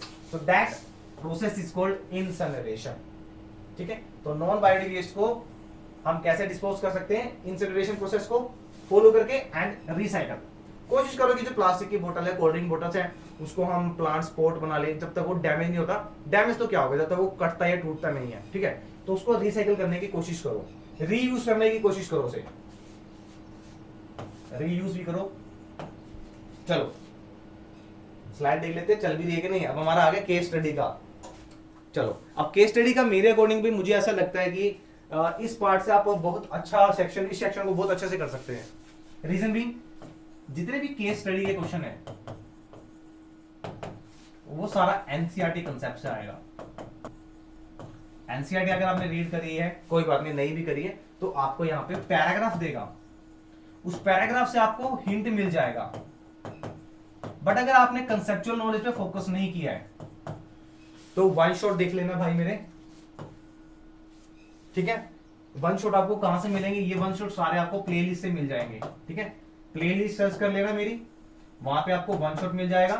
किसी को किसी टॉपिक में डाउट है, डिटेल नोट्स कर लेना। बट मैं प्रेफर करूंगा कि इतना टाइम आपके पास नहीं है कि आप पूरा डिटेल में जाओ। ठीक है, फिर भी आपको लगता है कि आप 9 घंटे 10 घंटे 12 घंटे प्रिपेयर कर सकते हैं, अपना सिटिंग अच्छी है, तो डेफिनेटली उस टॉपिक पे जाइए।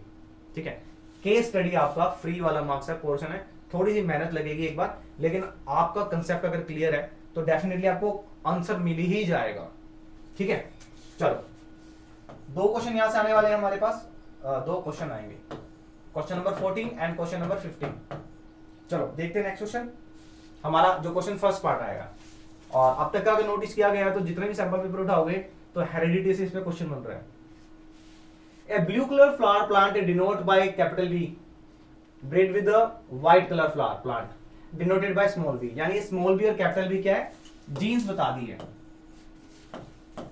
जो स्मॉल बी है वो हमारे लिए है, किसके लिए, व्हाइट के लिए, और जो कैपिटल बी है, कैपिटल बी आ गया हमारे ब्लू के लिए। ठीक है, अब क्वेश्चन क्या पुटअप करता है, कहता है state the colour of the flower you would expect in their F1 plant. बच्चों वाला क्वेश्चन, बच्चों वाला, वो मेरा इतना सा नेफ्यू है, वो भी कर देगा क्वेश्चन। अगर इतनी बार सैंपल पेपर कर लिया भाई, इतनी बार इस क्वेश्चन को अटेम्प्ट कर लिया है इस मतलब टॉपिक पे, तो छोटे से छोटा बच्चा भी कर लेगा। लेकिन मुझे पूरा डाउट नहीं है, बिल्कुल श्योरिटी है मुझे कि आप ये क्वेश्चन कर लेंगे। तो इसको पहले कमेंट करेंगे, मैं वेट करूंगा कमेंट की। वीडियो का टाइम शायद 1 आवर 17 मिनट्स या 18 मिनट्स हो चुका होगा, मैं चेक कर रहा हूँ बार बार। यहाँ पे आप कमेंट करेंगे कि F1 जनरेशन में क्या इसका जीनोटाइप आएगा। ध्यान सुनना, मैंने क्या पूछा, जीनोटाइप क्या है, कौन सा डोमिनेंट कैरेक्टर है, डोमिनेंट कैरेक्टर क्या है। अच्छा, एक पीछे डेफिनेशन थी कि लॉ ऑफ डोमिनेंस क्या होता है, मैं बताना भूल गया था, तो अब बता दूंगा मैं। ठीक है, चलो, what must be the percentage of white flower plants in the F2 generation. ये भी शायद हो चुका है आपका। अच्छा, मैं ये भूल जाता हूं बार बार, कहां गया पीछा, हमारे पास है ब्लू और व्हाइट, ब्लू और व्हाइट। तो ये हमारा जो ब्लू है और ये व्हाइट है। अगर आप लोग जिसने वीडियो देख ली होगी तो मेरी हेल्प से कमेंट कर दिया होगा, आप इसको 2x की स्पीड में देख लेना भाई इस क्वेश्चन को, क्योंकि बहुत बार कर चुके हैं। तो ये हमारे पास आ गया है capital P small p, dominant character हमारा आ गया ब्लू। F2 जनरेशन में क्या आएगा सेल्फ पोलिनेशन में, तो यहाँ पे प्योर ब्लू, ये भी ब्लू और ये भी ब्लू होगा हमारे पास, और यहाँ पे आ जाएगा व्हाइट यानी रिसेसिव कैरेक्टर। चल ये तो पूछ रहे उसने कि परसेंटेज पूछ रहा है व्हाइट फ्लावर की, तो 1 2 3 4 आए हैं, 4 में से 1 आया आपका व्हाइट का, तो टोटल परसेंटेज कितनी होगी 25% व्हाइट की।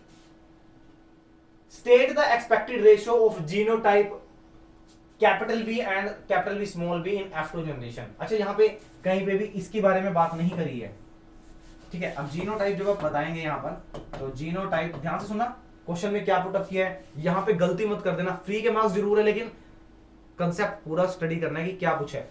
उसने कहा कि जीनोटाइप बताना है कैपिटल B कितने हैं, अच्छा बी कर दिया क्या मैंने, पीछे कहां गया, अरे P था, कोई बात नहीं, इसको P कर देते हैं, लो P को B कर देते हैं, ये आ गया B हमारा, इसको रवि कर देता हूं,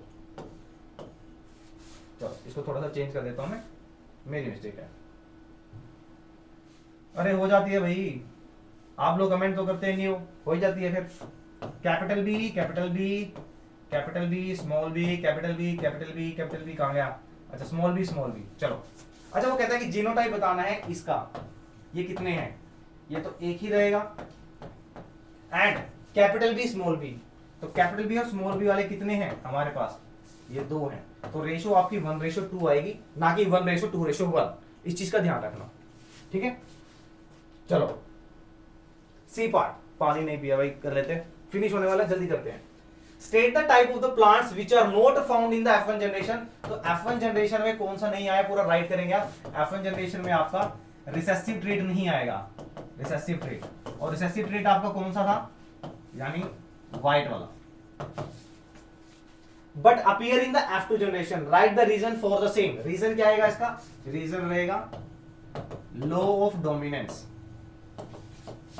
और लॉ ऑफ डोमिनेंस क्या कहता है, according to law when the two traits of a characters या two characters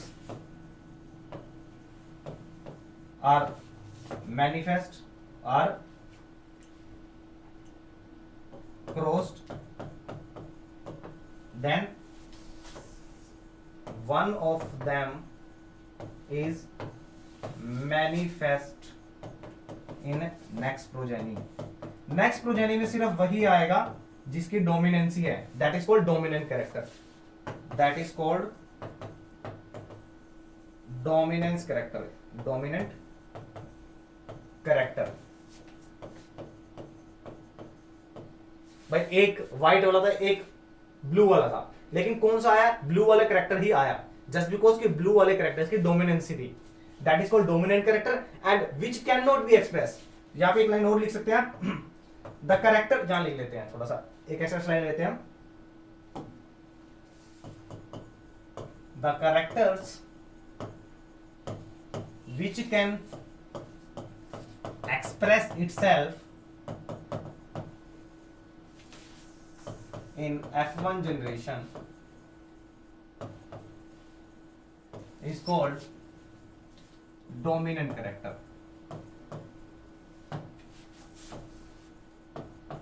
यहां पे एग्जांपल ले सकते हैं कि इस एक क्वेश्चन में क्या था, blue was express in F1 progeny, so it was, yeah, therefore it was dominant character। Same as recessive character के बारे में ले सकते हैं, and the character which can not be express itself, which can not be express या which can not be appear express in F1 is called recessive trait या recessive character. और ये कब अपीयर होगा, ये अपीयर होगा भाई सेकंड जनरेशन में। चलो अब चलते हैं हमारे नेक्स्ट क्वेश्चन पे, और how dominant and recessive trait are different from each other, explained. अभी बताया मैंने कि डोमिनेंट ट्रेट वो ट्रेट्स होते हैं जो अपने आप को एक्सप्रेस कर पाते हैं, जो नहीं एक्सप्रेस कर पाते वो हमारे होते हैं रिसेसिव ट्रेट। तो इसकी एक प्रॉपर डेफिनेशन आपको पता होनी चाहिए। और हमारे टाइम ओवर होने वाला है और हमारा लास्ट क्वेश्चन है क्वेश्चन नंबर 15। चले क्वेश्चन नंबर 15 को थोड़ा शॉर्ट कर लेते हैं, छोटा सा जूम आउट करते हैं। कह रहे संजना, अरे संजना एक बच्ची भी तो आती थी हमारे पास, कमेंट करती है, काफी सारे कमेंट किए होंगे, लाइव सेशन में भी आई है। तो एक संजना आती है, एक सलोनी आती है, एक मैकपैक क्लच आते हैं, और बहुत सारे बच्चे आ रहे हैं। मुझे नाम बताया करो कमेंट में कि कौन कौन है, ताकि मैं आपसे भी बात कर सकूं। तो Sanjana place the current carrying strong long straight conductor P Q perpendicular to the plane of paper. Paper पे पेपर कहां है, ये रहा, ये प्लेन ऑफ पेपर है, इसके परपेंडिकुलर यानी ये रहा, ठीक है, ये प्लेन ऑफ पेपर है और इस प्लेन ऑफ पेपर पे ये परपेंडिकुलर है करंट कैरिंग कंडक्टर, यानी करंट चल रहा है। अच्छा करंट नीचे से ऊपर चल रहा है, यहां मेंशन करना भूल गया मैं, ये करंट ऐसे चल रहा है, यानी करंट चल रहा है नीचे से ऊपर की तरफ। Now showing if the figure R and S are the 2 points at a distance from it and the based on the given diagram answer the following question। अब ये आपका डायग्राम है, करंट ऐसे चल रहा है, एक डिस्टेंस R1 है और एक डिस्टेंस R2 है। अच्छा यहाँ पे आपको ज्यादा कौन सा लग रहा है, R1 ना, तो ये R1 मान लेते हैं ज्यादा है, R1 is greater than R2, ठीक है। अब क्वेश्चन देखते हैं, क्वेश्चन क्या कहता है, find the direction of the magnetic field produce in it point R and S। अगर करंट ऊपर की तरफ चल रहा है then magnetic field B in anticlockwise direction, anticlockwise direction में होगा। सिंपल है, बहुत बार कर चुके हैं। हमारा जो राइट हैंड थंब रूल था, when R1 and R2 where will be the strength of magnetic field will be larger, give reason।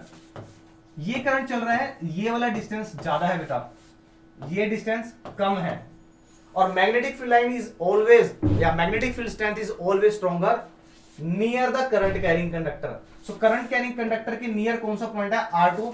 So R2 point पे मैग्नेटिक फील्ड लाइंस या मैग्नेटिक फील्ड स्ट्रेंथ ज्यादा होगी, मोर होगी। Reason, जो magnetic field strength है is stronger near the surface या near the current carrying straight conductor. जितना ज्यादा दूर जाएंगे उतना ज्यादा पुअर मैग्नेटिक फील्ड होता रहेगा, उतनी ज्यादा पुअर मैग्नेटिक स्ट्रेंथ होगी। चलते हैं नेक्स्ट पॉइंट पे। If the polarity of the battery is connected to the wire reverse. Polarity को रिवर्स करने का मतलब है कि जो करंट यहां चल रहा था अभी ऊपर की तरफ, अब करंट चल रहा है, ये ऐसे कनेक्ट था, ये की है और कुछ ऐसे था, ठीक है। अगर वो कह रहे हैं किसी पोलैरिटी को चेंज कर दिया, पोलैरिटी को चेंज करने का मतलब क्या है कि जो प्लस था उसको यहाँ माइनस था तो यहाँ आ गया प्लस, ठीक है। अब करंट चल रहा है नीचे की तरफ, अब करंट डाउनवर्ड चल रहा है, तो डाउनवर्ड के अकॉर्डिंग क्या होगा, जो मैग्नेटिक फील्ड लाइंस है उसकी डायरेक्शन कैसी हो जाएगी, क्लॉकवाइज, ये हो जाएगी क्लॉकवाइज। ये आप डायग्राम बना सकते हैं, डायग्राम बना के दिखा देना यहाँ पे, बहुत अच्छा रहेगा, ठीक है। ये हमारा सी पॉइंट है। क्या डी पॉइंट में कुछ पूछता है, डी पॉइंट में नहीं पुटअप कर रहा है तो आपको ये क्वेश्चन यानी कि 2 मार्क्स में पुटअप किया हुआ है, तो डायग्राम मस्ट बी देयर। वहां डायग्राम बना सकते हैं, यहाँ पे पोलैरिटी दिखा देना कि माइनस प्लस कहां पर है, जरूरी है। एंटी क्लॉकवाइज से क्लॉकवाइज डायरेक्शन बन रही है, कौन सा रूल फॉलो हो रहा है ये जरूर मेंशन करना।